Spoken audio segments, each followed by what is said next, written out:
ॐ श्रीगणेशाय नमः। अथ श्रीगणपति अथर्वशीर्षा। हरिः ॐ। नमस्ते गणपतये। त्वमेव प्रत्यक्षं तत्त्वमसि। त्वमेव केवलं कर्तासि। त्वमेव केवलं धर्तासि। त्वमेव केवलं हर्तासि। त्वमेव सर्वं खल्विदं ब्रह्मासि। त्वं साक्षात् आत्मासि नित्यं। ऋतं वच्मि सत्यं वच्मि।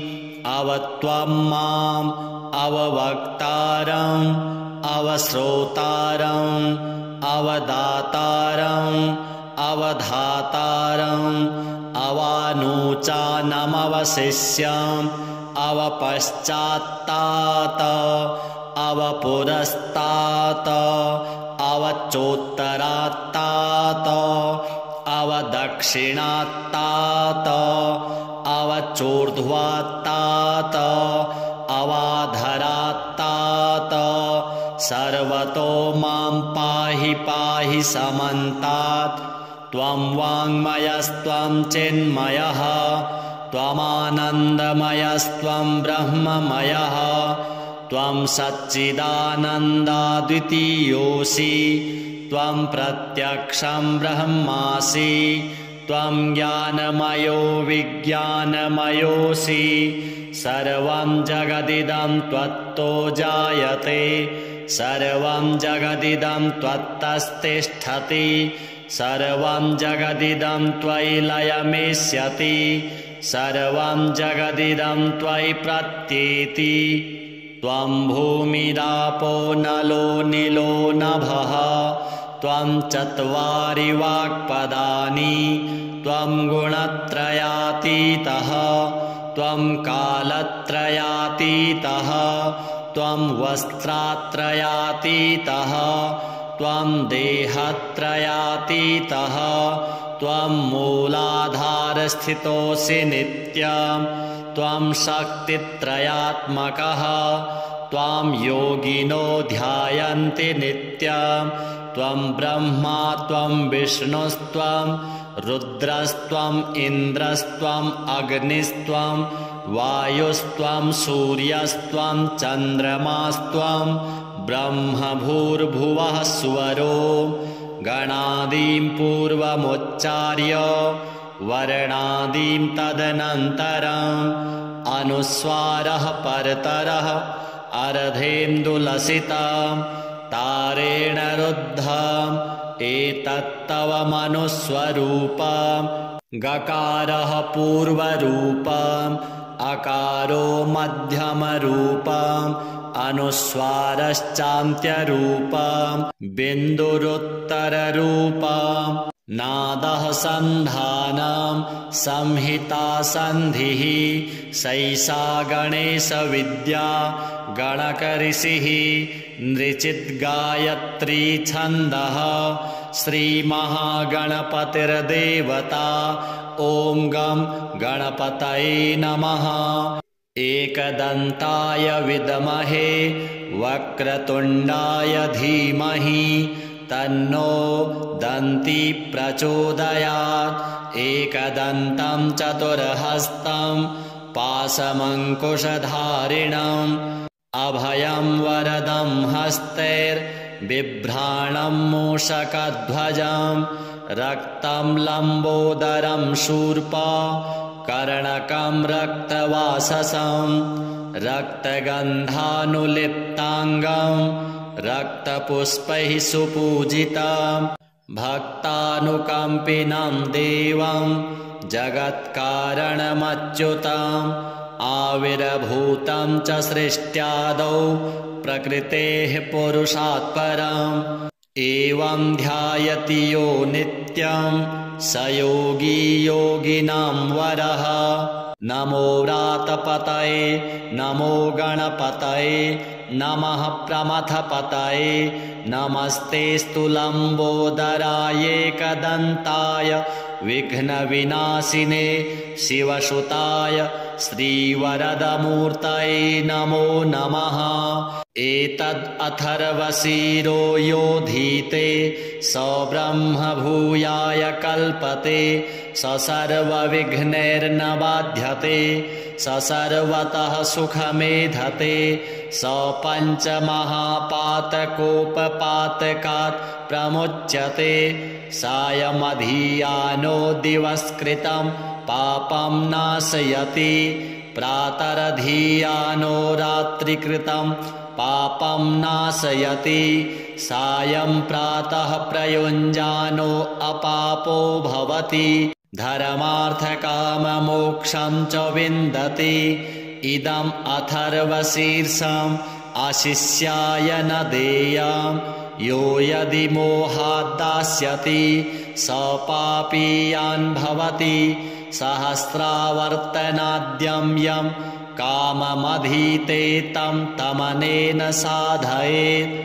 अनेन गणपतिम् अभिषिञ्चति स वाग्मी भवति चतुर्थ्या मनस्नं जपति स विद्यावान् भवति इति अथर्वणवाक्यम् ब्रह्माद्याचरणं विद्यात् न विभेति कदाचनेति यो दुर्वाङ्कुरैर्यजति स वै श्रवणोपमो भवति यो लाजैर्यजति स यशोवान् भवति स मेधावान् भवति यो मोदकसहस्रेण यजति स वाञ्छितफलमवाप्नोति यः साध्यसमिद्भिर्यजति स सर्वं लभते स सर्वं लभते अष्टौ ब्रह्मणान् सम्यग् ग्राहयित्वा सूर्यवर्चस्वी भवति सूर्यग्रहे महानद्यां प्रतिमासन्निधौ वा जप्त्वा सिद्धमन्त्रो भवति महाविघ्नात् प्रमुच्यते महापापात् प्रमुच्यते महादोषात् प्रमुच्यते स सर्वविद्भवति स सर्वविद्भवति य एवं वेद। श्रीगणपति देवार्पणमस्तु। हरिः ओम्। नमस्ते गणपतये।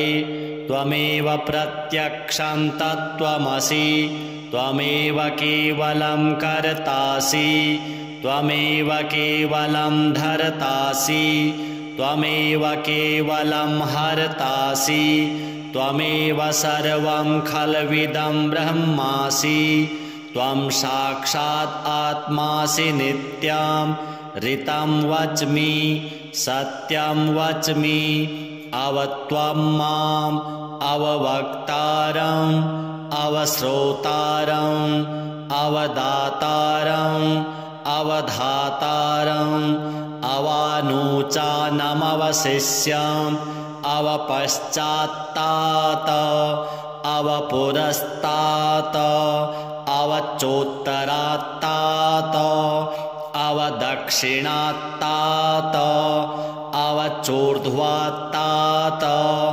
अवाधरात्तात सर्वतो मां पाहि पाहि समन्तात् त्वं वाङ्मयस्त्वं चिन्मयः त्वमानन्दमयस्त्वं ब्रह्ममयः त्वं सच्चिदानन्दाद्वितीयोऽसि त्वं प्रत्यक्षं ब्रह्मासि त्वं ज्ञानमयो विज्ञानमयोऽसि सर्वं जगदिदं त्वत्तो जायते सर्वं जगदिदं त्वत्तस्तिष्ठति सर्वं जगदिदं त्वयि लयमेष्यति सर्वं जगदिदं त्वयि प्रत्येति त्वं भूमिरापो नलो निलो नभः त्वं चत्वारि वाक्पदानि त्वं गुणत्रयातीतः त्वं कालत्रयातीतः त्वं वस्त्रात्रयातीतः त्वं देहत्रयातीतः त्वं मूलाधारस्थितोऽसि नित्यं त्वं शक्तित्रयात्मकः त्वां योगिनो ध्यायन्ति नित्यं त्वं ब्रह्मा त्वं विष्णुस्त्वं रुद्रस्त्वम् इन्द्रस्त्वम् अग्निस्त्वं वायुस्त्वं सूर्यस्त्वं चन्द्रमास्त्वं ब्रह्म भूर्भुवः स्वरो गणादीं पूर्वमुच्चार्य वर्णादीं तदनन्तरम् अनुस्वारः परतरः अर्धेन्दुलसितं तारेण रुद्धम् एतत्तव मनुस्वरूपम् गकारः पूर्वरूपम् अकारो मध्यमरूपम् अनुस्वारश्चान्त्यरूपम्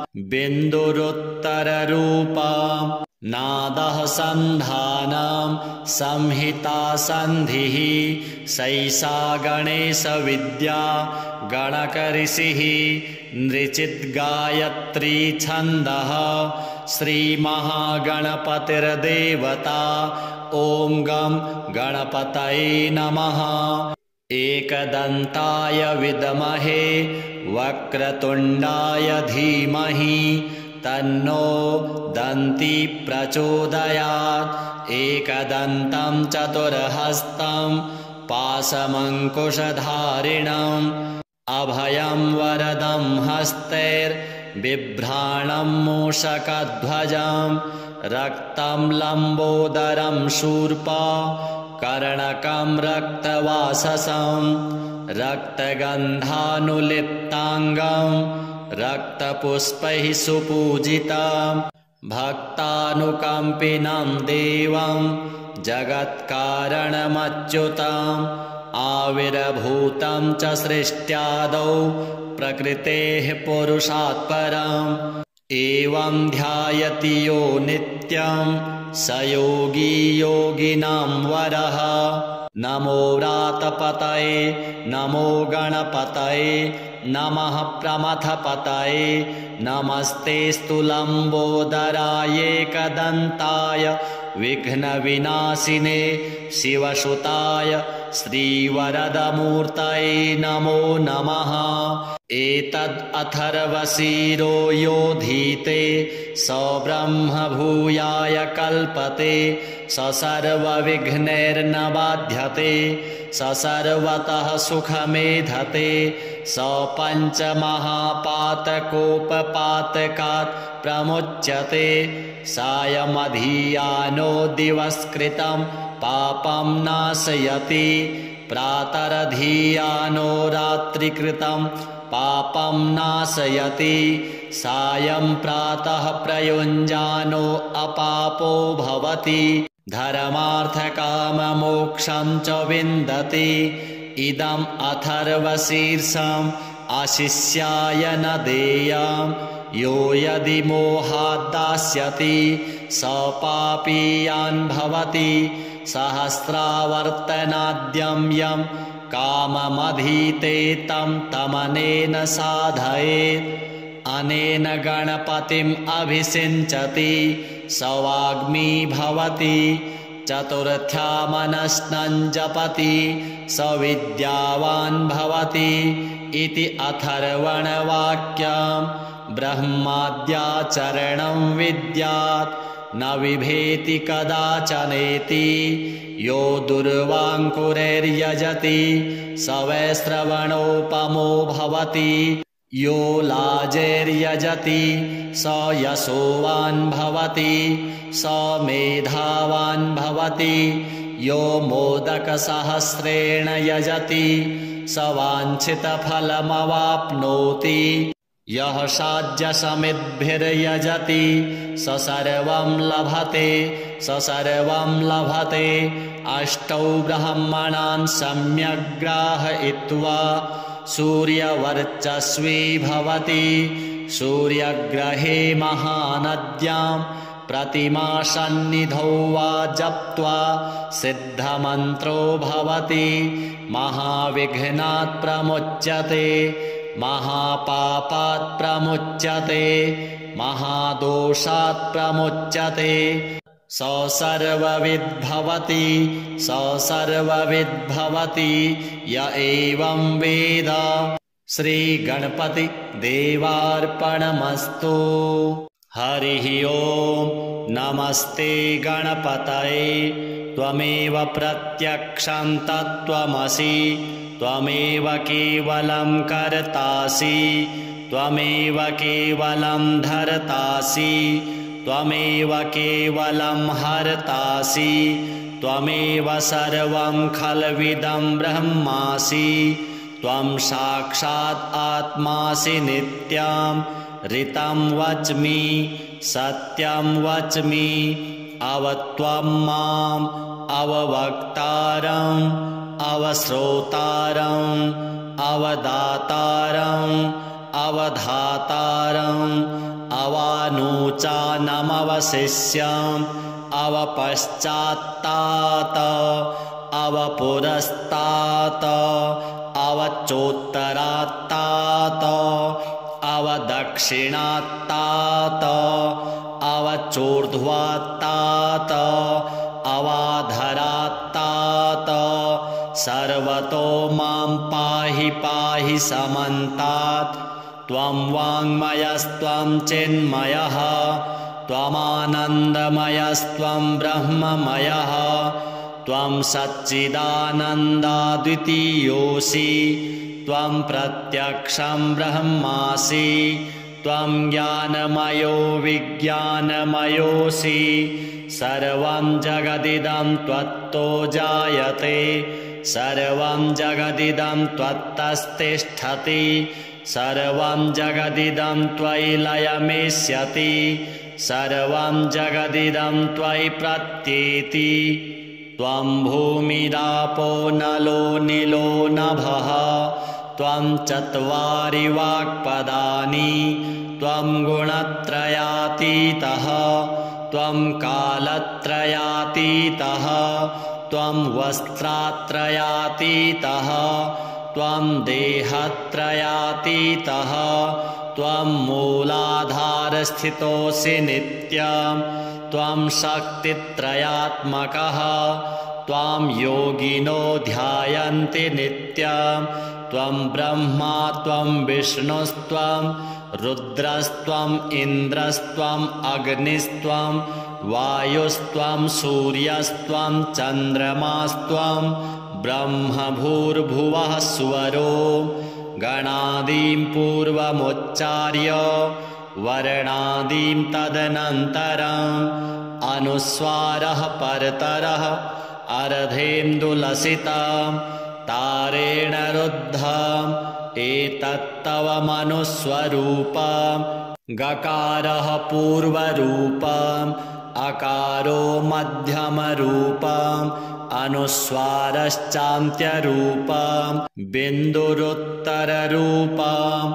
नादः सन्धानं संहिता सन्धिः सैषा गणेशविद्या गणकऋषिः नृचिद्गायत्री छन्दः श्रीमहागणपतिर्देवता।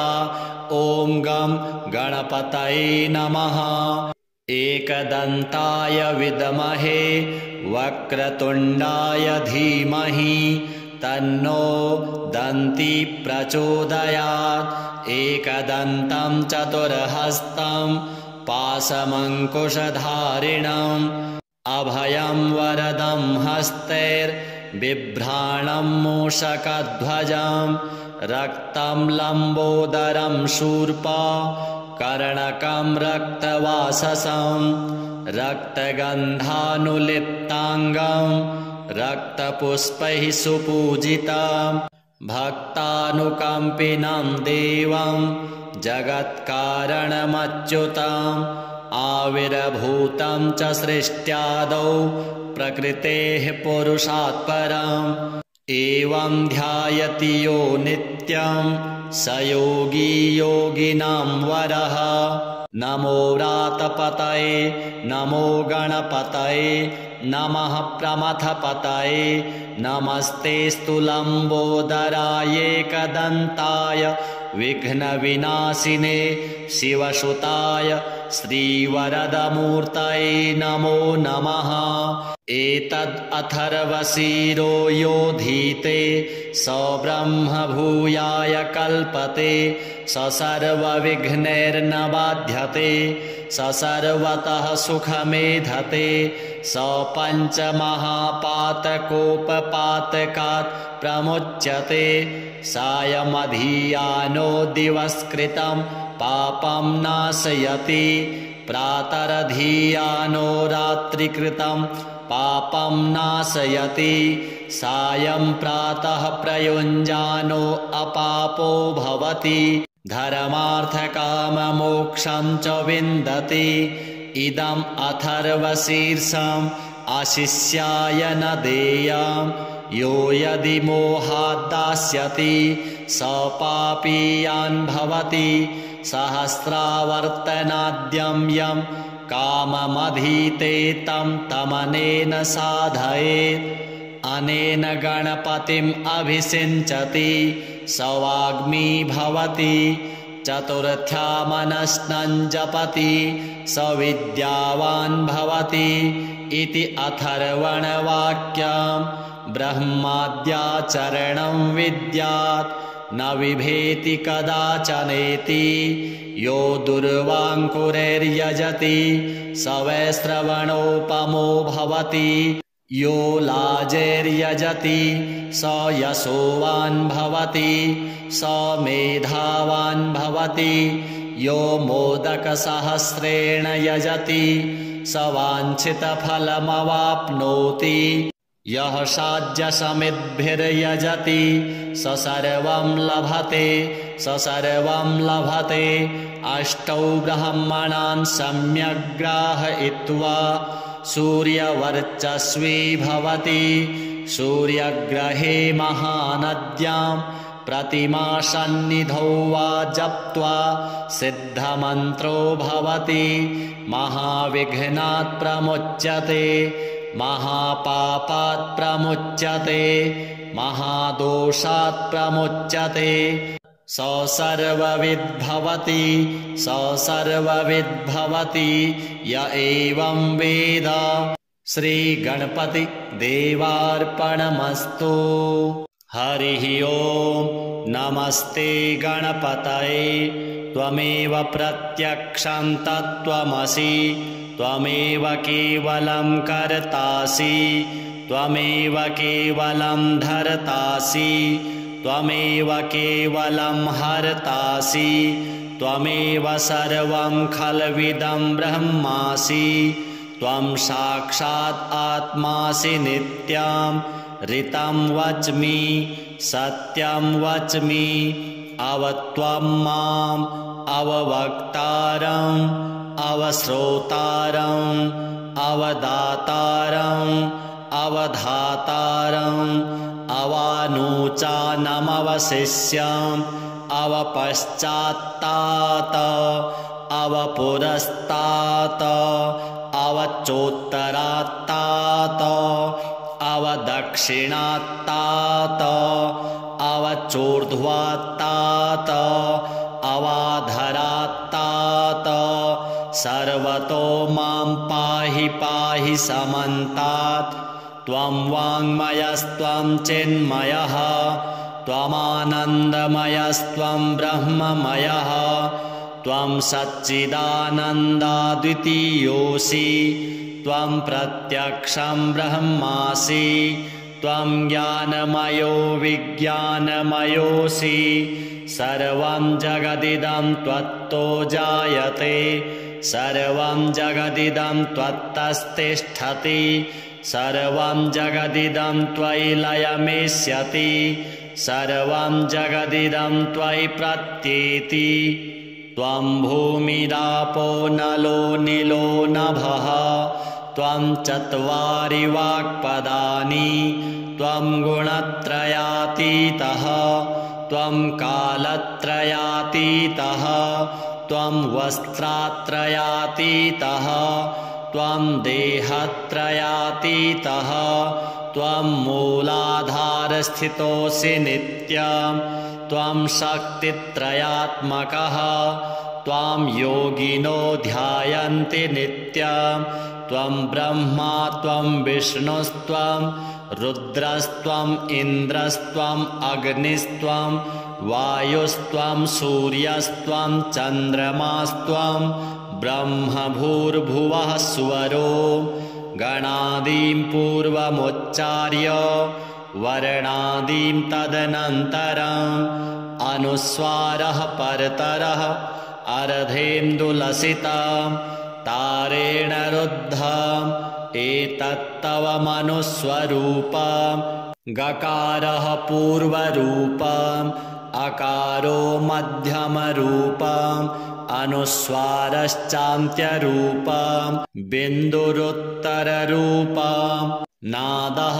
सन्धानं संहिता सन्धिः सैषा गणेशविद्या गणकऋषिः नृचिद्गायत्री छन्दः श्रीमहागणपतिर्देवता ॐ गं गणपतये नमः। एकदन्ताय विद्महे वक्रतुण्डाय धीमहि तन्नो दन्ती प्रचोदयात्। एकदन्तं चतुर्हस्तं पाशमङ्कुशधारिणम् अभयं वरदं हस्तैर्बिभ्राणं मूषकध्वजं रक्तं लम्बोदरं शूर्पा कर्णकं रक्तवाससं रक्तगन्धानुलिप्ताङ्गं रक्तपुष्पैः सुपूजितं भक्तानुकम्पिनं देवं जगत्कारणमच्युतम् आविर्भूतं च सृष्ट्यादौ प्रकृतेः पुरुषात् परम् एवं ध्यायति यो नित्यं स योगी योगिनां वरः। नमो व्रातपतये नमो गणपतये नमः प्रमथपतये नमस्तेऽस्तु लम्बोदराय एकदन्ताय विघ्नविनाशिने शिवसुताय श्रीवरदमूर्तये नमो नमः। एतद् अथर्वशीरो योधीते स ब्रह्म भूयाय कल्पते स सर्वविघ्नैर्न बाध्यते स सर्वतः सुखमेधते स पञ्चमहापातकोपपातकात् प्रमुच्यते सायमधियानो दिवस्कृतं पापं नाशयति प्रातरधियानो रात्रिकृतं पापं नाशयति सायं प्रातः प्रयुञ्जानो अपापो भवति धर्मार्थकाममोक्षं च विन्दति। इदम् अथर्वशीर्षम् आशिष्याय न देयं यो यदि मोहाद्दास्यति स पापीयान् भवति सहस्रावर्तनाद्यं यं काममधीते तं तमनेन साधयेत्।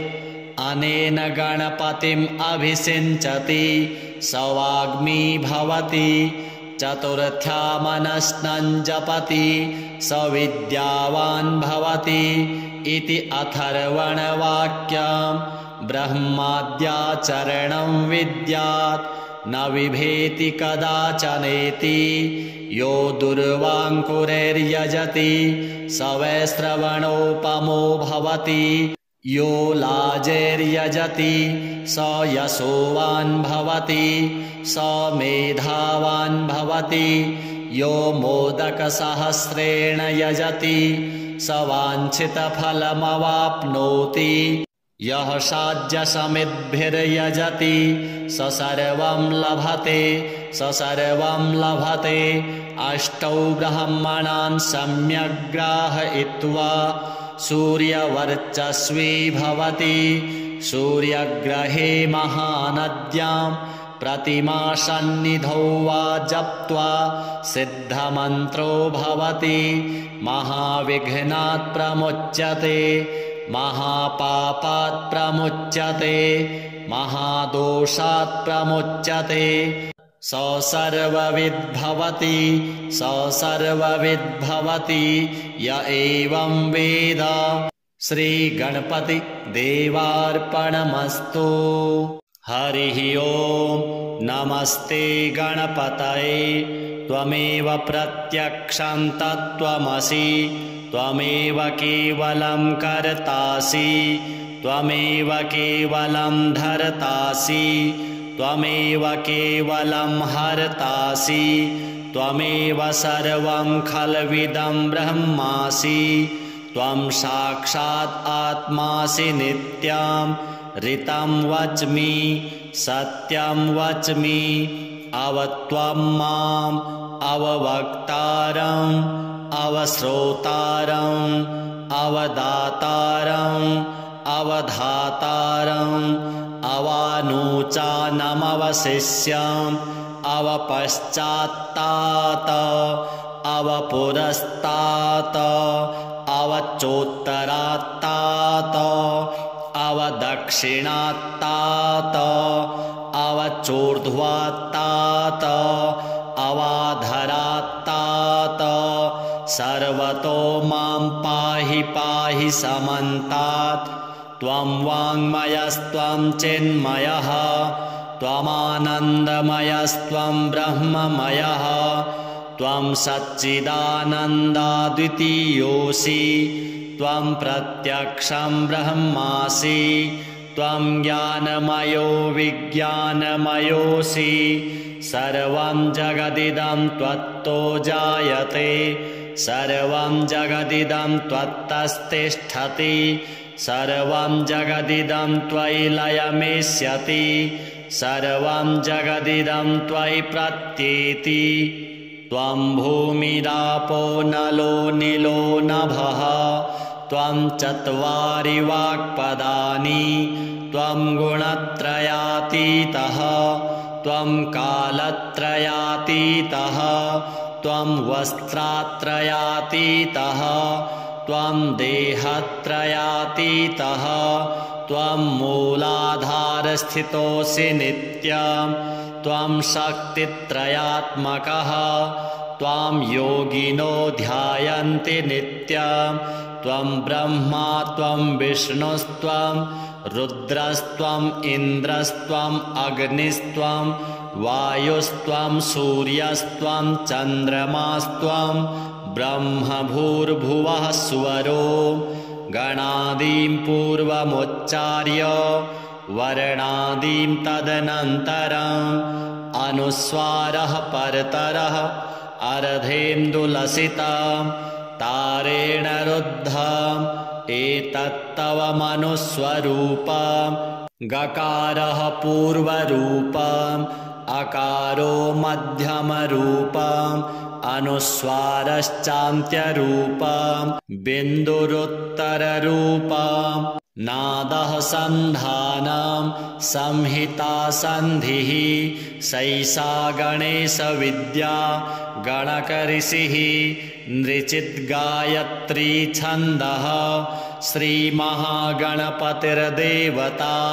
ॐ गं गणपतये नमः। एकदन्ताय विद्महे वक्रतुण्डाय धीमहि तन्नो दन्ती प्रचोदयात्।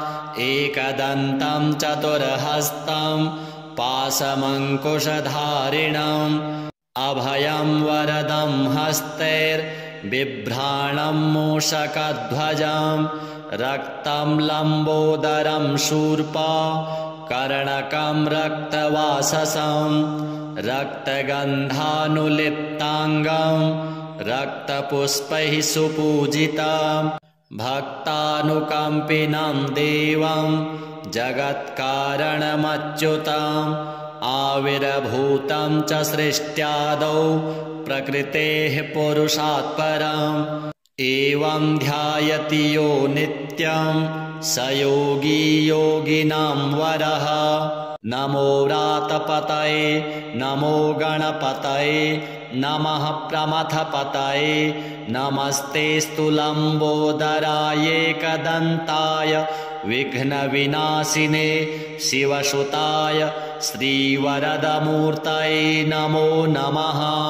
एतद् अथर्वशीरो योधीते स ब्रह्म भूयाय कल्पते स सर्वविघ्नैर्न बाध्यते स सर्वतः सुखमेधते स पञ्चमहापातकोपपातकात् प्रमुच्यते सायमधियानो दिवस्कृतं पापं नाशयति प्रातरधियानो रात्रिकृतं पापं नाशयति सायं प्रातः प्रयुञ्जानो अपापो भवति धर्मार्थकाममोक्षं च विन्दति इदम् अथर्वशीर्षम् अशिष्याय न देयम् यो यदि मोहात् दास्यति स पापीयान् भवति सहस्रावर्तनाद्यं यं काममधीते तं तमनेन साधयेत्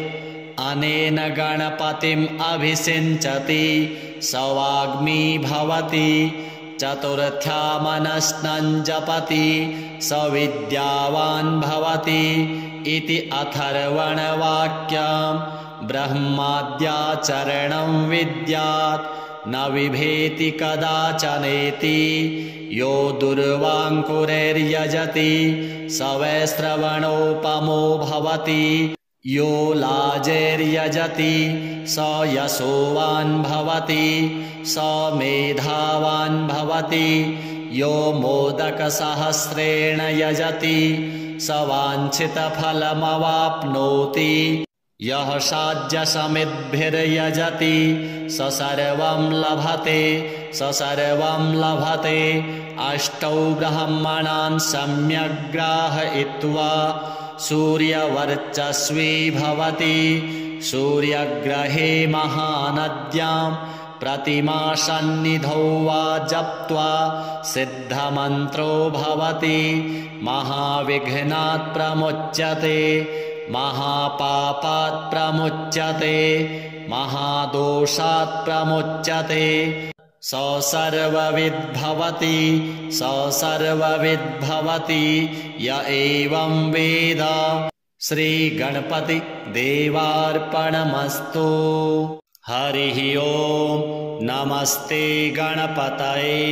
त्वमेव प्रत्यक्षं तत्त्वमसि त्वमेव केवलं कर्तासि त्वमेव केवलं धर्तासि त्वमेव केवलं हर्तासि त्वमेव सर्वं खल्विदं ब्रह्मासि त्वं साक्षात् आत्मासि नित्यं ऋतं वच्मि सत्यं वच्मि अवत्वं माम् अववक्तारम् अवश्रोतारम् अवदातारम् अवधातारम् अवानूचानमवशिष्यम् अवपश्चात्तात अवपुरस्तात अवचोत्तरात्तात अवदक्षिणात्तात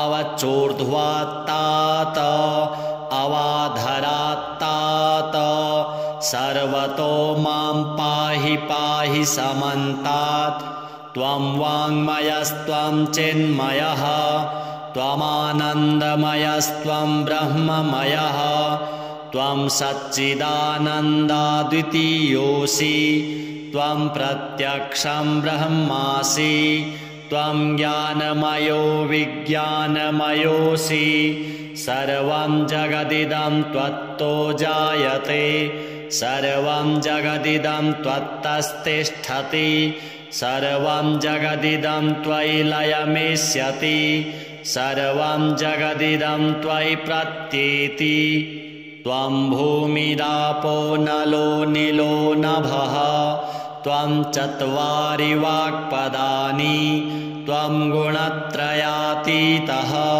त्वं कालत्रयातीतः त्वं वस्त्रात्रयातीतः त्वं देहत्रयातीतः त्वं मूलाधारस्थितोऽसि नित्यं त्वं शक्तित्रयात्मकः त्वां योगिनो ध्यायन्ति नित्यं त्वं ब्रह्मा त्वं विष्णुस्त्वं रुद्रस्त्वम् इन्द्रस्त्वम् अग्निस्त्वं वायुस्त्वं सूर्यस्त्वं चन्द्रमास्त्वं ब्रह्म भूर्भुवः स्वरो गणादीं पूर्वमुच्चार्य वर्णादीं तदनन्तरम् अनुस्वारः परतरः अर्धेन्दुलसितं तारेण रुद्धम् एतत्तव मनुस्वरूपम् गकारः पूर्वरूपम् अकारो मध्यमरूपम् अनुस्वारश्चान्त्यरूपम् बिन्दुरुत्तररूपम् नादः सन्धानं संहिता सन्धिः सैषा गणेशविद्या गणकऋषिः नृचिद्गायत्री छन्दः श्रीमहागणपतिर्देवता ॐ गं गणपतये नमः। एकदन्ताय विद्महे वक्रतुण्डाय धीमहि तन्नो दन्ती प्रचोदयात्। एकदन्तं चतुर्हस्तं पाशमङ्कुशधारिणम् अभयं वरदं हस्तैर्बिभ्राणं मूषकध्वजं रक्तं लम्बोदरं शूर्पा कर्णकं रक्तवाससं रक्तगन्धानुलिप्ताङ्गं रक्तपुष्पैः सुपूजितं भक्तानुकम्पिनं देवं जगत्कारणमच्युतम् आविर्भूतं च सृष्ट्यादौ प्रकृतेः पुरुषात् परम् एवं ध्यायति यो नित्यं स योगी योगिनां वरः।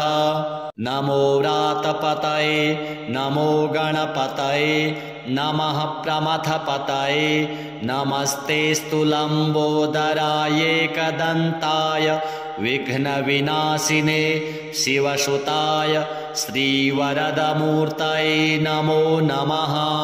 एतद् अथर्वशीरो योधीते स ब्रह्म भूयाय कल्पते स सर्वविघ्नैर्न बाध्यते स सर्वतः सुखमेधते स पञ्चमहापातकोपपातकात् प्रमुच्यते सायमधियानो दिवस्कृतं पापं नाशयति प्रातरधियानो रात्रिकृतं पापं नाशयति सायं प्रातः प्रयुञ्जानो अपापो भवति धर्मार्थकाममोक्षं च विन्दति।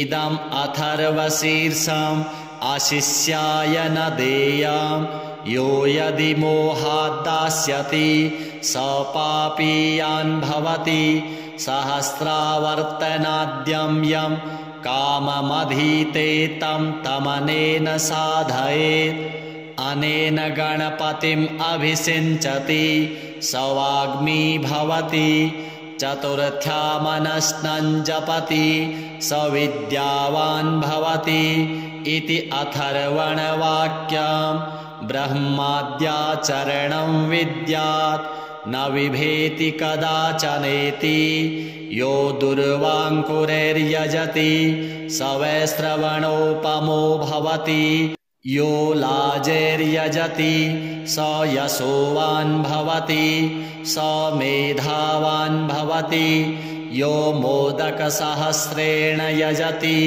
स वाञ्छितफलमवाप्नोति यः साध्यसमिद्भिर्यजति स सर्वं लभते स सर्वं लभते।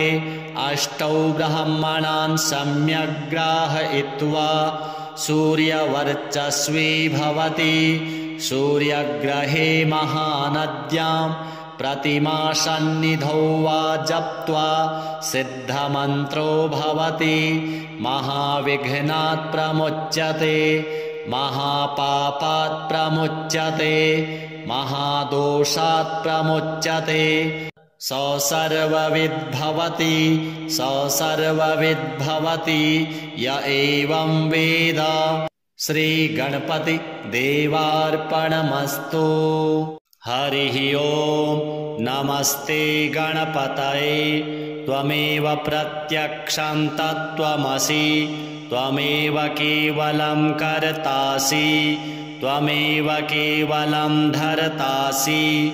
त्वमेव केवलं हर्तासि। त्वमेव सर्वं खल्विदं ब्रह्मासि। त्वं साक्षात् आत्मासि नित्यं। ऋतं वच्मि सत्यं वच्मि। अवत्वं माम् अववक्तारम् अवश्रोतारम् अवदातारम् अवधातारम् अवानूचानमवशिष्यम् अवपश्चात्तात अवपुरस्तात् अवचोत्तरात्तात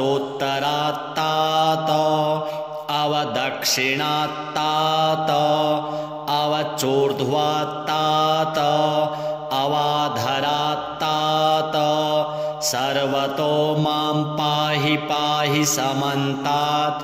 त्वं वाङ्मयस्त्वं चिन्मयः त्वमानन्दमयस्त्वं ब्रह्ममयः। त्वं सच्चिदानन्दाद्वितीयोऽसि। त्वं प्रत्यक्षं ब्रह्मासि।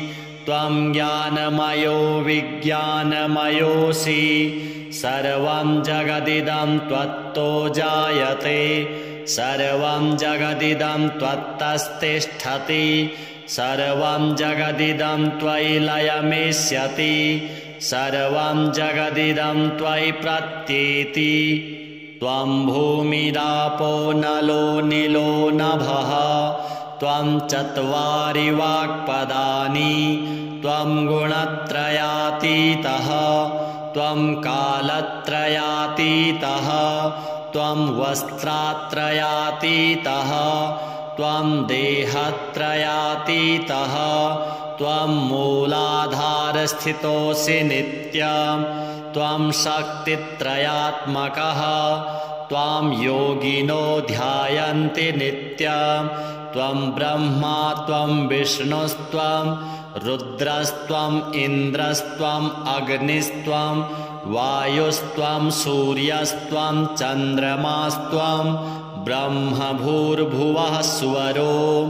गणादीं पूर्वमुच्चार्य वर्णादीं तदनन्तरम् अनुस्वारः परतरः अर्धेन्दुलसितं तारेण रुद्धम् एतत्तव मनुस्वरूपम्। गकारः पूर्वरूपम् अकारो मध्यमरूपम् अनुस्वारश्चान्त्यरूपम् बिन्दुरुत्तररूपम्। नादः सन्धानं संहिता सन्धिः सैषा गणेशविद्या गणकऋषिः नृचिद्गायत्री छन्दः श्रीमहागणपतिर्देवता। ॐ गं गणपतये नमः। एकदन्ताय विद्महे वक्रतुण्डाय धीमहि तन्नो दन्ती प्रचोदयात्। एकदन्तं चतुर्हस्तं पाशमङ्कुशधारिणम् अभयं वरदं हस्तैर्बिभ्राणं मूषकध्वजं रक्तं लम्बोदरं शूर्पा कर्णकं रक्तवाससं रक्तगन्धानुलिप्ताङ्गं रक्तपुष्पैः सुपूजितं भक्तानुकम्पिनं देवं जगत्कारणमच्युतम् आविर्भूतं च सृष्ट्यादौ प्रकृतेः पुरुषात् परम्। एवं ध्यायति यो नित्यं स योगी योगिनां वरः। नमो व्रातपतये नमो गणपतये नमः प्रमथपतये नमस्तेऽस्तु लम्बोदराय एकदन्ताय विघ्नविनाशिने शिवसुताय श्रीवरदमूर्तये नमो नमः। एतद् अथर्वशीरो योधीते स ब्रह्म भूयाय कल्पते स सर्वविघ्नैर्न बाध्यते स सर्वतः सुखमेधते स पञ्चमहापातकोपपातकात् प्रमुच्यते सायमधियानो दिवस्कृतं पापं नाशयति प्रातरधियानो रात्रिकृतं पापं नाशयति सायं प्रातः प्रयुञ्जानो अपापो भवति धर्मार्थकाममोक्षं च विन्दति इदम् अथर्वशीर्षम् अशिष्याय न देयम् यो यदि मोहात् दास्यति स पापीयान् भवति सहस्रावर्तनाद्यं यं काममधीते तं तमनेन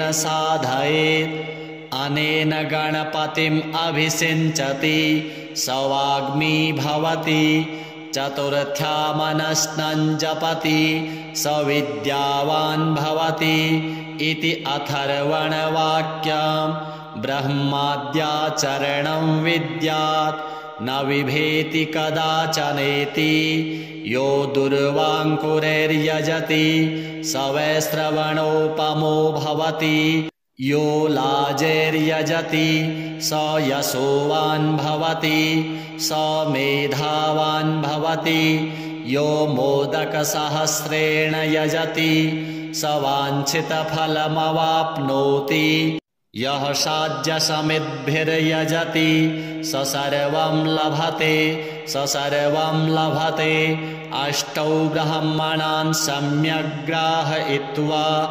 सूर्यवर्चस्वी भवति सूर्यग्रहे महानद्यां प्रतिमासन्निधौ वा जप्त्वा सिद्धमन्त्रो भवति महाविघ्नात् प्रमुच्यते महापापात् प्रमुच्यते महादोषात् प्रमुच्यते स सर्वविद्भवति स सर्वविद्भवति य एवं वेद। श्रीगणपति देवार्पणमस्तु। हरिः ओम्। नमस्ते गणपतये। त्वमेव प्रत्यक्षं तत्त्वमसि त्वमेव केवलं कर्तासि त्वमेव केवलं धर्तासि त्वमेव केवलं हर्तासि त्वमेव सर्वं खल्विदं ब्रह्मासि त्वं साक्षात् आत्मासि नित्यं ऋतं वच्मि सत्यं वच्मि अवत्वं माम् अववक्तारम् अवश्रोतारम् अवदातारम् अवधातारम् अवानूचानमवशिष्यम् अवपश्चात्तात अवपुरस्तात् अवचोत्तरात्तात अवदक्षिणात्तात अवचोर्ध्वात्तात अवाधरात्तात सर्वतो मां पाहि पाहि समन्तात् त्वं वाङ्मयस्त्वं चिन्मयः त्वमानन्दमयस्त्वं ब्रह्ममयः त्वं सच्चिदानन्दाद्वितीयोऽसि त्वं प्रत्यक्षं ब्रह्मासि त्वं ज्ञानमयो विज्ञानमयोऽसि सर्वं जगदिदं त्वत्तो जायते सर्वं जगदिदं त्वत्तस्तिष्ठति सर्वं जगदिदं त्वयि लयमेष्यति सर्वं जगदिदं त्वयि प्रत्येति त्वं भूमिरापो नलो निलो नभः त्वं चत्वारि वाक्पदानि त्वं गुणत्रयातीतः त्वं कालत्रयातीतः त्वं वस्त्रात्रयातीतः त्वं देहत्रयातीतः त्वं मूलाधारस्थितोऽसि नित्यं त्वं शक्तित्रयात्मकः त्वां योगिनो ध्यायन्ति नित्यं त्वं ब्रह्मा त्वं विष्णुस्त्वं रुद्रस्त्वम् इन्द्रस्त्वम् अग्निस्त्वं वायुस्त्वं सूर्यस्त्वं चन्द्रमास्त्वं ब्रह्म भूर्भुवः स्वरो गणादीं पूर्वमुच्चार्य वर्णादीं तदनन्तरम् अनुस्वारः परतरः अर्धेन्दुलसितं तारेण रुद्धम् एतत्तव मनुस्वरूपम् गकारः पूर्वरूपम् अकारो मध्यमरूपम् अनुस्वारश्चान्त्यरूपम् बिन्दुरुत्तररूपम् नादः सन्धानं संहिता सन्धिः सैषा गणेशविद्या गणकऋषिः नृचिद्गायत्री छन्दः श्रीमहागणपतिर्देवता ॐ गं गणपतये नमः। एकदन्ताय विद्महे वक्रतुण्डाय धीमहि तन्नो दन्ती प्रचोदयात्। एकदन्तं चतुर्हस्तं पाशमङ्कुशधारिणम् अभयं वरदं हस्तैर्बिभ्राणं मूषकध्वजं रक्तं लम्बोदरं शूर्पा कर्णकं रक्तवाससं रक्तगन्धानुलिप्ताङ्गं रक्तपुष्पैः सुपूजितं भक्तानुकम्पिनं देवं जगत्कारणमच्युतम् आविर्भूतं च सृष्ट्यादौ प्रकृतेः पुरुषात् परम् एवं ध्यायति यो नित्यं स योगी योगिनां वरः। नमो व्रातपतये नमो गणपतये नमः प्रमथपतये नमस्तेऽस्तु लम्बोदराय एकदन्ताय विघ्नविनाशिने शिवसुताय श्रीवरदमूर्तये नमो नमः। एतद् अथर्वशीरो योधीते स ब्रह्म भूयाय कल्पते स सर्वविघ्नैर्न बाध्यते स सर्वतः सुखमेधते स पञ्चमहापातकोपपातकात् प्रमुच्यते सायमधियानो दिवस्कृतं पापं नाशयति प्रातरधियानो रात्रिकृतं पापं नाशयति सायं प्रातः प्रयुञ्जानो अपापो भवति धर्मार्थकाममोक्षं च विन्दति। इदम् अथर्वशीर्षम् अशिष्याय न देयम् यो यदि मोहात् दास्यति स पापीयान् भवति सहस्रावर्तनाद्यं यं काममधीते तं तमनेन साधयेत्। अनेन गणपतिम् अभिषिञ्चति स वाग्मी भवति चतुर्थ्यामनस्नं जपति स विद्यावान् भवति इति अथर्वणवाक्यम्। ब्रह्माद्याचरणं विद्यात् न बिभेति कदाचनेति यो दुर्वाङ्कुरैर्यजति स वै श्रवणोपमो भवति यो लाजैर्यजति स यशोवान् भवति स मेधावान् भवति यो मोदकसहस्रेण यजति स वाञ्छितफलमवाप्नोति यः साध्यसमिद्भिर्यजति स सर्वं लभते स सर्वं लभते। अष्टौ ब्रह्मणान् सम्यग्ग्राहयित्वा सूर्यवर्चस्वी भवति सूर्यग्रहे महानद्यां प्रतिमासन्निधौ वा जप्त्वा सिद्धमन्त्रो भवति महाविघ्नात् प्रमुच्यते महापापात् प्रमुच्यते महादोषात् प्रमुच्यते स सर्वविद्भवति स सर्वविद्भवति य एवं वेद श्रीगणपति देवार्पणमस्तु। हरिः ओम्। नमस्ते गणपतये। त्वमेव प्रत्यक्षं तत्त्वमसि। त्वमेव केवलं कर्तासि। त्वमेव केवलं धर्तासि। त्वमेव केवलं हर्तासि। त्वमेव सर्वं खल्विदं ब्रह्मासि। त्वं साक्षात् आत्मासि नित्यं। ऋतं वच्मि सत्यं वच्मि।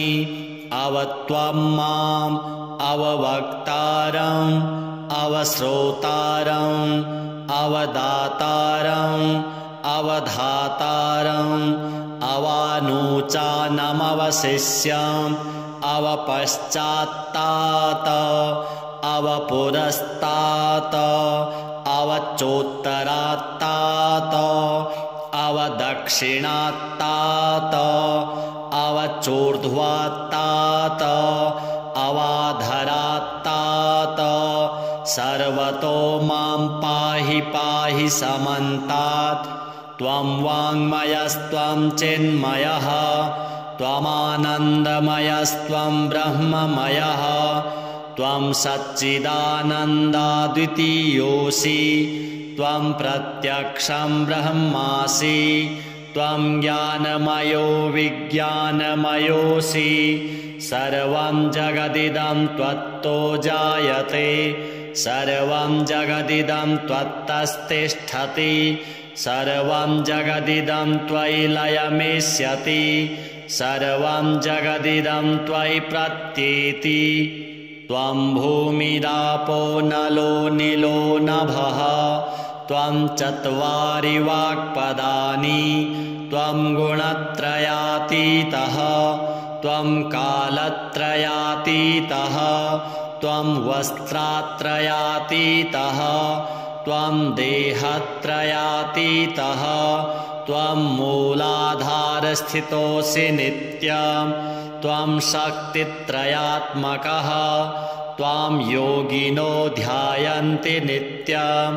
त्वं ब्रह्मा त्वं विष्णुस्त्वं रुद्रस्त्वम् इन्द्रस्त्वम् अग्निस्त्वं वायुस्त्वं सूर्यस्त्वं चन्द्रमास्त्वं ब्रह्म भूर्भुवः स्वरो। गणादीं पूर्वमुच्चार्य वर्णादीं तदनन्तरम् अनुस्वारः परतरः अर्धेन्दुलसितं तारेण रुद्धम् एतत्तव मनुस्वरूपम्। गकारः पूर्वरूपम् अकारो मध्यमरूपम् अनुस्वारश्चान्त्यरूपम् बिन्दुरुत्तररूपम्। नादः सन्धानं संहिता सन्धिः सैषा गणेशविद्या गणकऋषिः नृचिद्गायत्री छन्दः श्रीमहागणपतिर्देवता। ॐ गं गणपतये नमः। एकदन्ताय विद्महे वक्रतुण्डाय धीमहि तन्नो दन्ती प्रचोदयात्। एकदन्तं चतुर्हस्तं पाशमङ्कुशधारिणम् अभयं वरदं हस्तैर्बिभ्राणं मूषकध्वजं रक्तं लम्बोदरं शूर्पा कर्णकं रक्तवाससं रक्तगन्धानुलिप्ताङ्गं रक्तपुष्पैः सुपूजितं भक्तानुकम्पिनं देवं जगत्कारणमच्युतम् आविर्भूतं च सृष्ट्यादौ प्रकृतेः पुरुषात् परम्। एवं ध्यायति यो नित्यं स योगी योगिनां वरः। नमो व्रातपतये नमो गणपतये नमः प्रमथपतये नमस्तेऽस्तु लम्बोदराय एकदन्ताय विघ्नविनाशिने शिवसुताय श्रीवरदमूर्तये नमो नमः।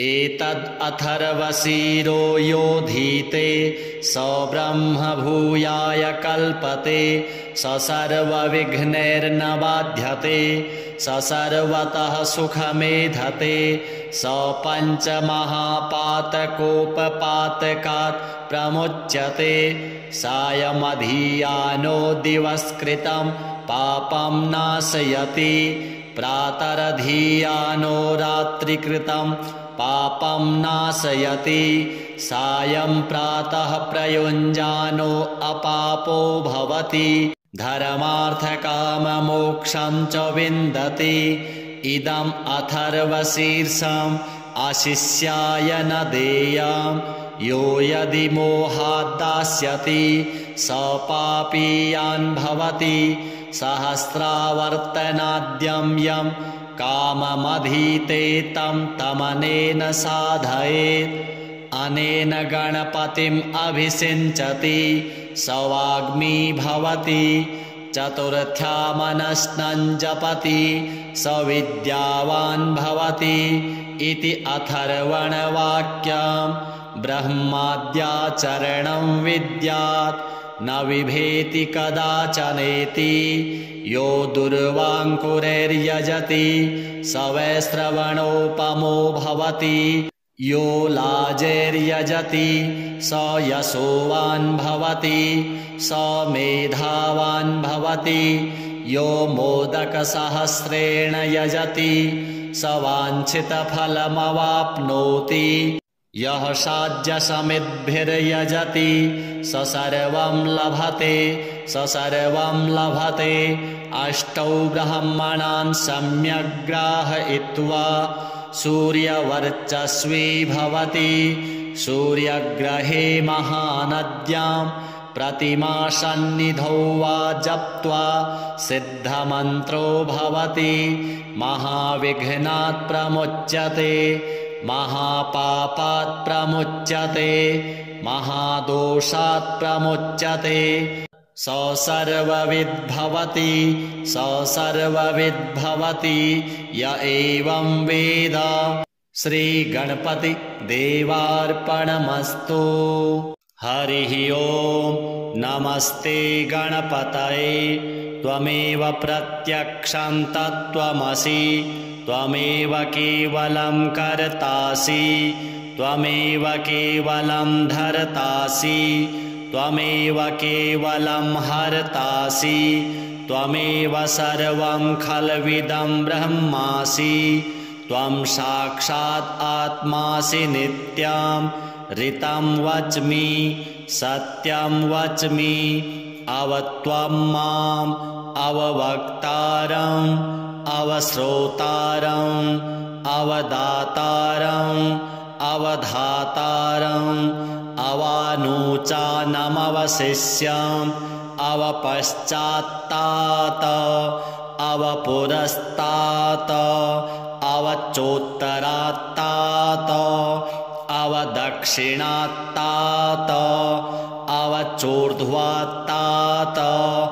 अवाधरात्तात सर्वतो मां पाहि पाहि समन्तात् त्वं वाङ्मयस्त्वं चिन्मयः त्वमानन्दमयस्त्वं ब्रह्ममयः त्वं सच्चिदानन्दाद्वितीयोऽसि त्वं प्रत्यक्षं ब्रह्मासि त्वं ज्ञानमयो विज्ञानमयोऽसि सर्वं जगदिदं त्वत्तो जायते सर्वं जगदिदं त्वत्तस्तिष्ठति सर्वं जगदिदं त्वयि लयमेष्यति सर्वं जगदिदं त्वयि प्रत्येति त्वं भूमिरापो नलो निलो नभः त्वं चत्वारि वाक्पदानि त्वं गुणत्रयातीतः त्वं कालत्रयातीतः त्वं वस्त्रात्रयातीतः त्वं देहत्रयातीतः त्वं मूलाधारस्थितोऽसि नित्यं त्वं शक्तित्रयात्मकः त्वां योगिनो ध्यायन्ति नित्यं त्वं ब्रह्मा त्वं विष्णुस्त्वं रुद्रस्त्वम् इन्द्रस्त्वम् अग्निस्त्वं वायुस्त्वं सूर्यस्त्वं चन्द्रमास्त्वं ब्रह्मभूर्भुवः स्वरो गणादीं पूर्वमुच्चार्य वर्णादीं तदनन्तरम् अनुस्वारः परतरः अर्धेन्दुलसितं तारेण रुद्धम् एतत्तव मनुस्वरूपम् गकारः पूर्वरूपम् अकारो मध्यमरूपम् अनुस्वारश्चान्त्यरूपम् बिन्दुरुत्तररूपम् नादः सन्धानं संहिता सन्धिः सैषा गणेशविद्या गणकऋषिः नृचिद्गायत्री छन्दः श्रीमहागणपतिर्देवता ॐ गं गणपतये नमः। एकदन्ताय विद्महे वक्रतुण्डाय धीमहि तन्नो दन्ती प्रचोदयात्।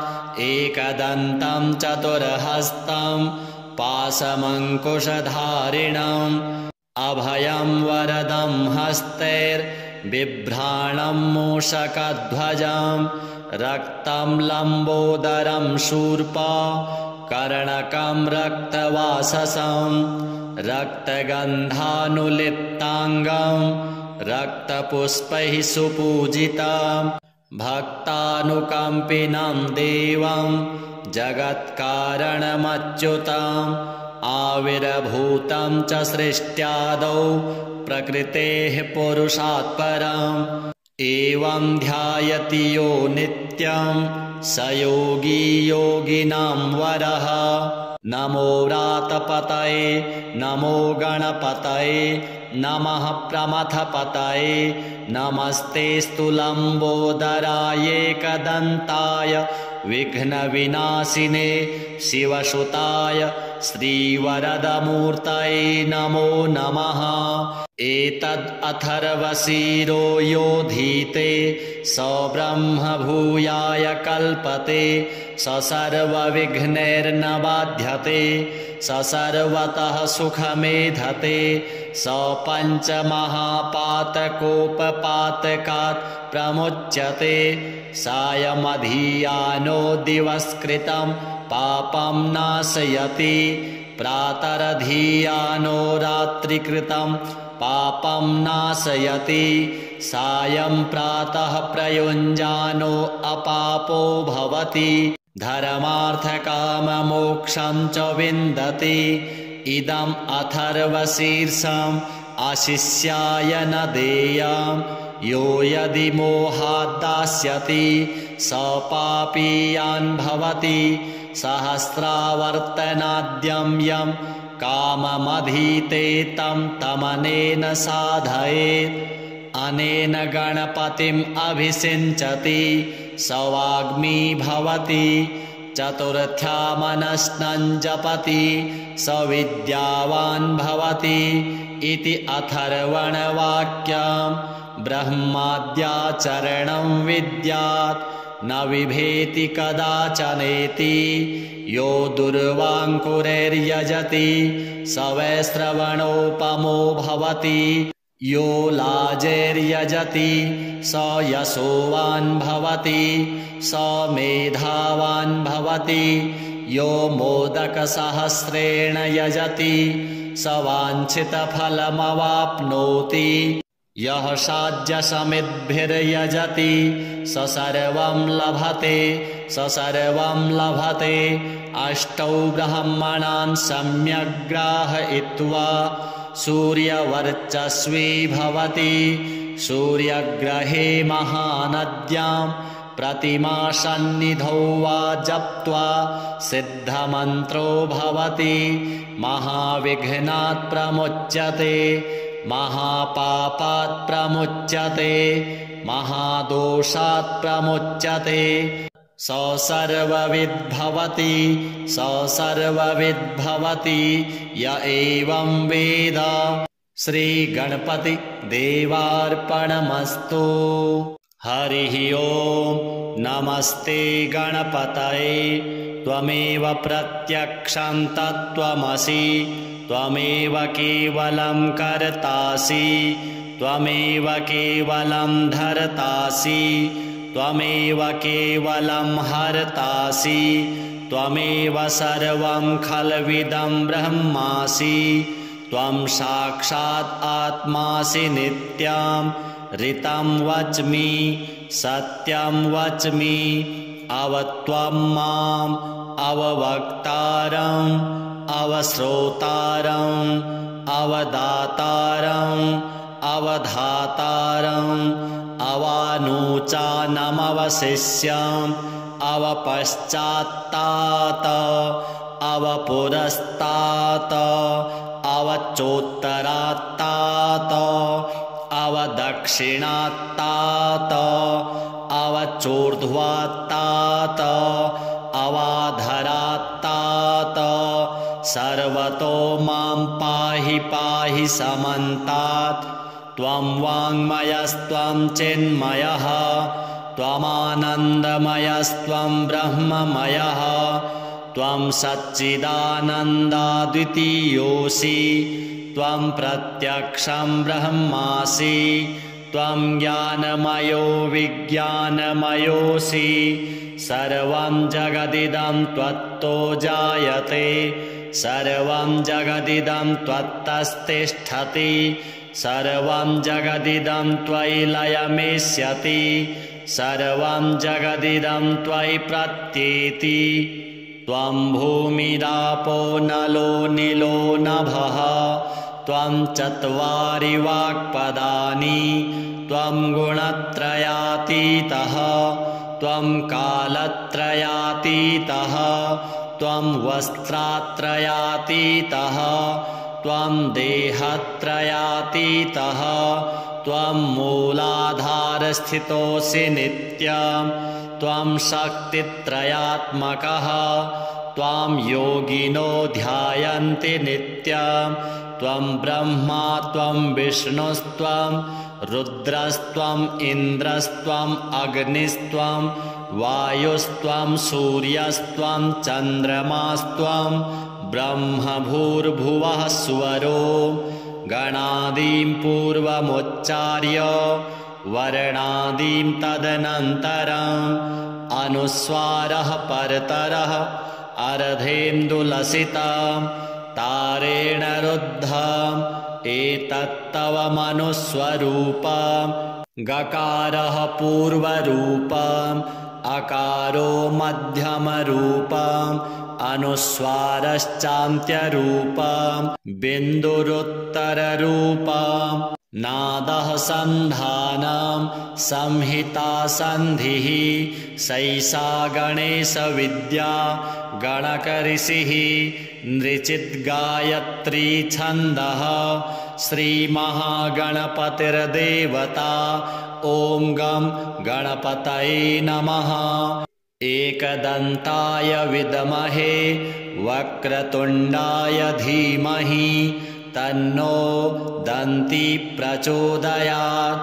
एकदन्तं चतुर्हस्तं पाशमङ्कुशधारिणम् अभयं वरदं हस्तैर्बिभ्राणं मूषकध्वजं रक्तं लम्बोदरं शूर्पा कर्णकं रक्तवाससं रक्तगन्धानुलिप्ताङ्गं रक्तपुष्पैः सुपूजितं भक्तानुकम्पिनं देवं जगत्कारणमच्युतम् आविर्भूतं च सृष्ट्यादौ प्रकृतेः पुरुषात् परम्। एवं ध्यायति यो नित्यं स योगी योगिनां वरः।